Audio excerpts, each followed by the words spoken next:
Good afternoon MBA 4। आज के session में अपन बात कर रहे हैं MOS के मार्केटिंग ऑफ सर्विसेज के अनदर इम्पोर्टेंट क्वेश्चन नंबर 6, जो टॉपिक है न्यू सर्विस डेवलपमेंट। इससे पहले आप लोगों ने मार्केटिंग में पढ़ा था NPD, जिसे हम लोग कहते हैं न्यू प्रोडक्ट डेवलपमेंट, पर यहाँ हम बात कर रहे हैं न्यू सर्विस डेवलपमेंट। दोनों में डिफरेंस ज़्यादा नहीं है क्योंकि स्ट्रेटजीज मेकिंग और सब कुछ वही रहता है, पर फिर भी हमारे लिए कंसेप्ट है, इसलिए अपन को पढ़ना ज़रूरी है। सो न्यू सर्विस डेवलपमेंट क्या होता है? न्यू सर्विस डेवलपमेंट कंसर्न करती है वो सभी एक्टिविटीज़ जो कि आपको न्यू सर्विस के रिगार्डिंग अपॉर्चुनिटीज़ क्रिएट करने में मदद करती है। चाहे आपका नया प्रोडक्ट बनाने में मदद कर रही है, चाहे न्यू सर्विस डिज़ाइन करने में मदद कर रही है, और आपको मार्केटिंग करने में मदद करेगी। तो जब हम किसी न्यू सर्विस को डेवलप करना चाहते हैं तो हमें क्या क्या स्टेप्स को फॉलो करना चाहिए, किन स्ट्रेटजीज़ को ध्यान में रखना चाहिए, किन एक्टिविटीज़ को हमें परफॉर्म करना है, ये सारी बातें हमें इस न्यू सर्विस डेवलपमेंट के अंदर पढ़नी है। सो अगर हम स्टेजेस की बात करें तो जो ये न्यू सर्विस डेवलपमेंट क्या है, ये आपका स्टेज 1 से शुरू होता है, जिसे कहते हैं आइडिया जनरेशन। दूसरा आता है फिर आइडिया स्क्रीनिंग। तीसरा आता है प्रिलिमिनरी डिज़ाइन। फोर्थ आता है design evaluation and improvement. Then prototype and final design. और लास्ट आता है आपका डेवलप द ऑपरेशन प्रोसेस। तो ये आपका ओवरऑल जो है 8 स्टेप्स में है, जिसमें हम लोग ये पूरा न्यू सर्विस डेवलपमेंट समझेंगे। तो पहला पॉइंट आता है आपका आइडिया जनरेशन। आइडिया से मतलब है कि हमें एक नया कंसेप्ट समझ में आता है, एक नया अपॉर्चुनिटी समझ में आती है, एक नई पॉसिबिलिटी समझ में आती है कि हम इस चीज़ को स्टार्ट कर सकते हैं। That is a new idea. New idea regarding new service, new idea regarding new service market, या कुछ भी। अब सवाल ये आता है कि न्यू आइडिया आएगा कहाँ से? तो न्यू आइडिया जो आ सकता है वो डिफरेंट सोर्सेज से आ सकता है। जैसे आपके इंटरनल सोर्सेज से आ सकता है, आपके कस्टमर से आ सकता है, कॉम्पिटिटर से आ सकता है, डिस्ट्रीब्यूशन और सप्लायर से आ सकता है, और अदर्स कहीं से भी आपको आ सकता। अदर्स में मतलब कोई आपके फैमिली मेम्बर्स, फ्रेंड्स, कलीग्स, कहीं से भी आपको ये आइडिया आ सकता है। तो न्यू जो कंसेप्ट है ये आप कहीं से भी ले सकते हैं, बस इसके लिए सबसे प्रायोरिटी जो चीज़ है वो है आपकी सेल्फ अवेयरनेस और सेल्फ एनालिसिस। आप जब तक अवेयर नहीं होंगे आपको अपॉर्चुनिटीज़ नहीं दिखेंगी, और जब तक आपको अपॉर्चुनिटीज़ नहीं दिखेंगी आप कहीं से भी न्यू आइडिया को प्रोड्यूस नहीं कर पाएंगे, नहीं आप समझ पाएंगे। तो इंटरनल सोर्स कौन से होते हैं? इंटरनल सोर्सेज से मतलब है जैसे आप ऑलरेडी सर्विस प्रोवाइडर हैं तो आप अपने यहाँ के एम्प्लॉयज़ से न्यू आइडियाज़ मंगा सकते हैं, न्यू आइडियाज़ उनसे जनरेट करवा सकते हैं। उसके लिए आप ब्रेन स्टॉर्मिंग सेशन रख सकते हैं, कोई कंपटीशन रख सकते हैं, ताकि आपको कुछ न्यू आइडियाज़ के बारे में पता चल जाए। ऐसे ही आता है आपके कस्टमर्स। जब हम मार्केट रिसर्च करते हैं तो हमें कस्टमर्स की नीड और प्रेफरेंसेस के बारे में मालूम चलता है, कस्टमर्स के टेस्ट के बारे में मालूम चलता है।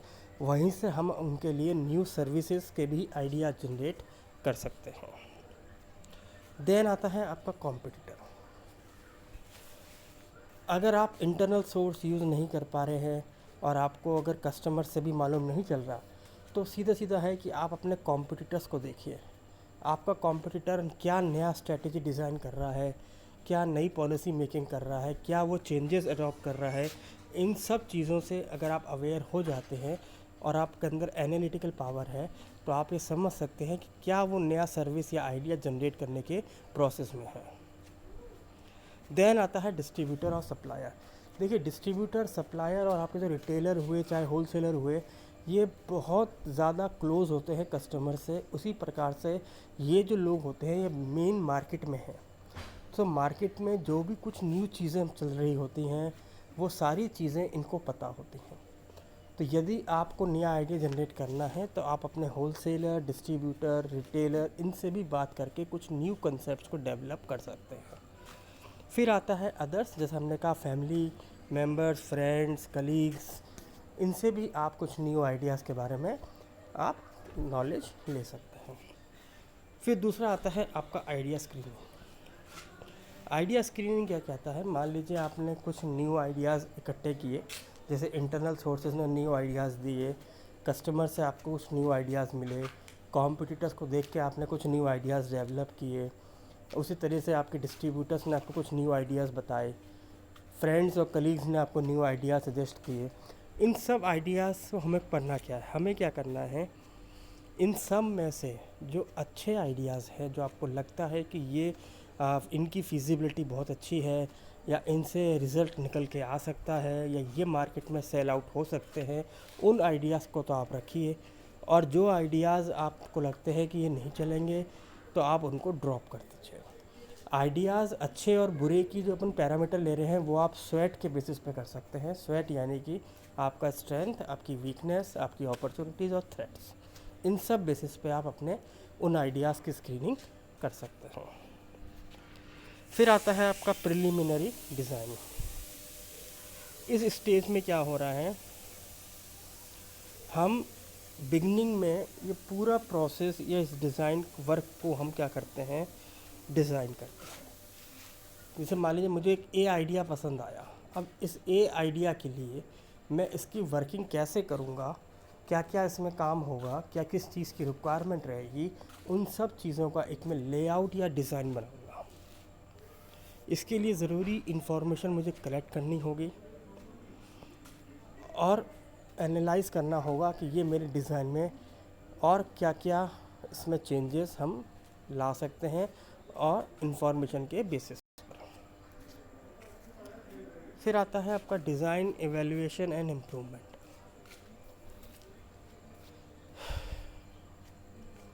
जो आपने डिज़ाइन अपने थर्ड स्टेप में बनाया था प्रीलिमिनरी डिज़ाइन में, और आपने फिर इंफॉर्मेशन इकट्ठी करी कि हाँ इस डिज़ाइन के रिगार्डिंग मुझे और क्या क्या चाहिए। अब उस इंफॉर्मेशन के बेसिस पे यदि आपको लगता है इस डिज़ाइन में कुछ इम्प्रूवमेंट की रिक्वायरमेंट है, उसको आप इवेल्युएट करिए, एनालाइज करिए और देखिए कि ये कितना सक्सेसफुल हो सकता है। इन सब चीज़ों को आपको क्या रखना है, ध्यान देना है। क्योंकि अगले स्टेप में हम क्या करने जा रहे हैं, हम हो सकता है कि इसको प्रोटोटाइप या एक सैम्पल बना के मार्केट में टेस्ट करेंगे। तो इसलिए डिज़ाइन जो है अप्रोप्रिएट होना चाहिए। एज़ मच एज़ इंफॉर्मेशन हम कलेक्ट कर सकते हैं उतनी हमें करनी चाहिए, और अगर आप इवेल्युएट कर पा रहे हैं तो प्रॉपर इवेल्यूशन के बाद उसमें यदि कोई इम्प्रूवमेंट है तो उस इम्प्रूवमेंट को एज सून एज पॉसिबल करिए। Then prototype and final design. In this stage, the improved design into the prototype and that can be tested. This can be learned more about the nature of the proposed product or services, but often it is also to reduce the risk. इसमें हम क्या कर रहे हैं, जो design after improvement हमने बना दिया, ये फाइनल डिज़ाइन हमने कर लिया कि जो हमने इम्प्रूवमेंट किया, अब इस डिज़ाइन को हमें क्या करना है, एक सैम्पल बनाना है, प्रोटोटाइप बनाना है, और उसको हमें क्या करना है, टेस्ट मार्केट के पर्पज़ से डिज़ाइन करना है, ताकि आपको अब टेस्ट कहाँ किस मार्केट में करना है, कहाँ ले जाना है इसको। इससे फ़ायदा क्या मिलेगा, उस सैम्पल से आप अपने एक तो रिस्क को कवर करेंगे। रिस्क का मतलब क्या है, मान लीजिए अगर आपने प्रोटोटाइप नहीं बनाया और आपने सीधा उसका मास प्रोडक्शन करते हुए उसको मार्केट में इम्प्लीमेंट कर दिया, तो जो भी उसका फीडबैक होगा अच्छा या बुरा, वो आपको सफ़र करना पड़ेगा। और यदि इन केस प्रोडक्ट नहीं या सर्विस नहीं चली, तो वो आपकी कंपनी की इमेज को भी ख़राब कर सकती है, या आपको कॉस्ट में भी काफ़ी इंकर्ड हो सकता है। तो इन सब रिस्क को बियर करने के लिए या इन रिस्क को कम करने के लिए ज़रूरी है कि हम एक सैम्पल या प्रोटोटाइप बनाएं और फिर उसको पहले टेस्ट करें, देन उसके बाद हम उसको मेन मार्केट में इम्प्लीमेंट करने की स्ट्रेटजी डिज़ाइन करें। फिफ्थ के बाद आता है आपका टेस्ट मार्केट। देखिए टेस्ट मार्केट क्या कहता है कि वो कौन सा मार्केट है जहाँ पे आपको इस प्रोटोटाइप को यूज़ करना है। तो इसके लिए we have two methods, standard test market और simulated test market. Standard market क्या कहता है, स्टैंडर्ड मार्केट कहता है कि आप एक कुछ सिटीज़ को रिप्रेजेंट के रिप्रेजेंटेटिव ले सकते हैं, कुछ सिटीज़ को अपना सैंपल मान सकते हैं, कुछ डिस्ट्रिक्ट को मान सकते हैं, और वहाँ पे आप फुल मार्केटिंग कैंपेन करिए ताकि वहाँ के लोग इस सिंपल प्रोटोटाइप को समझ सकें, उनको यही लगे कि यहाँ पे ये सर्विस यूज़ कंज्यूम हो या ये सर्विसेज यहाँ पे इम्प्लीमेंट होने वाली हैं। तो हमें जो मार्केट में टेस्ट करना है वो ये मानते हुए करना है कि हम जो है फुल फोर्स के साथ अपने मार्केटिंग कैंपेन को यहाँ लॉन्च करने वाले हैं। तो इसमें हमें क्या करना है, कंज्यूमर्स, डिस्ट्रीब्यूटर्स और उन सभी लोगों को जिससे आपकी सर्विस या प्रोडक्ट रिलेट करेगी, उन सब से आपको आपकी इस सर्विस के बारे में फ़ीडबैक लेनी है, उसके परफॉर्मेंस के बारे में एनालाइज करनी है। दूसरा आता है सिम्युलेटेड टेस्ट मार्केट। देखिए सिम्युलेटेड टेस्ट मार्केट क्या कहता है, जो कंपनीज और रिसर्च फर्म्स होती हैं वो अपने एडवर्टाइजमेंट और प्रमोशनल के थ्रू अपने कंज्यूमर्स को इस सैंपल के बारे में अवेयर करती हैं। कई बार तो कुछ कंपनीज़ अपनी सर्विसेज के लिए कंज्यूमर्स को कुछ प्राइस या पेमेंट करती हैं, अमाउंट पे करती हैं ताकि वो उस सर्विस को कंज्यूम करें और एक एप्रोप्रिएट फीडबैक आपको मिले। तो इस पूरे प्रोसेस को कहा जा रहा है simulated test market. Then simulated में ही हम क्या करते हैं, मैक्सिमम एडवर्टाइजमेंट हम कर रहे हैं।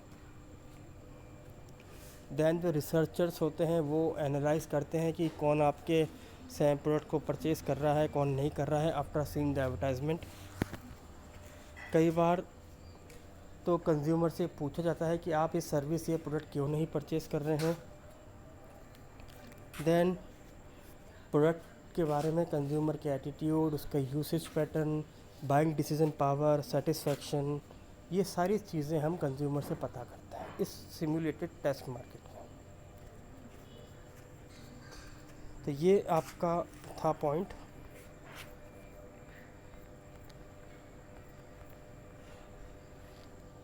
तो यदि आपको लगता है टेस्ट मार्केट के थ्रू आपके पास रेस्पॉन्स अच्छा आ रहा है तो आप क्या करेंगे, आप फाइनली अपने उस प्रोडक्ट या सर्विस को इम्प्लीमेंट कर देंगे। उस इम्प्लीमेंट के बाद आपको वेट करना है आपके फीडबैक का। यदि आपका प्रोडक्ट या सर्विस मार्केट में चल गया तो आप कंटिन्यू रहिए, वरना आप वापस से आइडिया जनरेशन यानी फर्स्ट स्टेज पे चले जाइए। अगेन न्यू आइडियाज़ जनरेट करवाइए, फिर उनकी स्क्रीनिंग करिए और फिर से पूरा प्रोसेस जो है आपको स्टार्ट करना है।